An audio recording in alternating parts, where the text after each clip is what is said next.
Europe 1, 8h56. Thomas.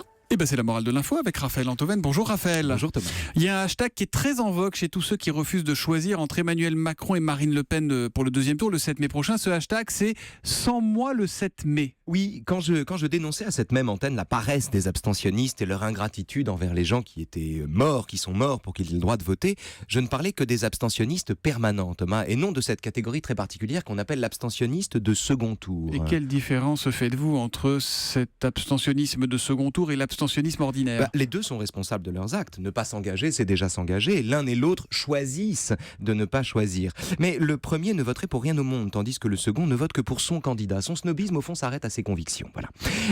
Le résultat, c'est qu'à la différence de celui qui ne vote jamais, l'abstentionniste de second tour est fier de son geste, au point de faire du prosélytisme. Pour en revenir aux insoumis qui disent « sans moi le 7 mai », que disent-ils ? Nous n'allons pas à la soupe et nous ne mangerons pas de ce pain-là. Nous, les insoumis, sommes le peuple, nous sommes grands, nous sommes libres, nous sommes des autruches indomptables que personne n'empêchera de plonger la tête dans le sable. Non, monsieur. Et d'où vient selon vous cette fierté ? D'une indécision profonde, ce qui, à mon sens, rend très agressif. Vous voulez dire quoi ? Que l'insoumis est déchiré entre deux détestations, Marine Le Pen d'un côté et Emmanuel Macron de l'autre ? Non, un dilemme, ce serait trop simple. Avec Emmanuel Macron, les insoumis ne partagent rien ou presque rien. De lui, ils détestent tout. En revanche, ne leur en déplaise, les insoumis partagent avec le Front National des positions cousines sur l'OTAN, la Syrie, la Russie, l'Europe, la retraite à 60 ans, le protectionnisme, le dégagisme, la haine des médiacrates et des oligarques, la confusion de Macron et de Hollande, l'ambition d'être les candidats du peuple, le rejet des traités de libre-échange, etc. Seulement, c'est le FN.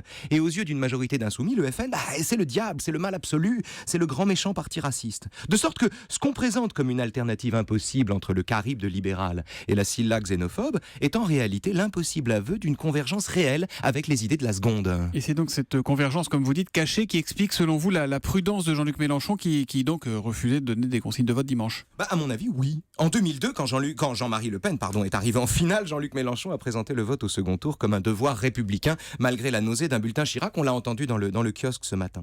Or, si le même homme, 15 ans plus tard, alors que Marine Le Pen est en finale, ajourne les résultats comme un condamné fuit son couperet, attend pour s'exprimer que les militants débattent et rentre sous terre à la façon d'un enfant qui s'enfonce dans sa chaise dans la crainte que son prof ne l'interroge, c'est quand lui-même, l'ombre portée d'une haine antique pour le diable frontiste recouvre encore un peu l'inavouable constat d'une parenté profonde avec l'essentiel de son projet. Et la morale de l'info ? Qui se ressemble s'abstient.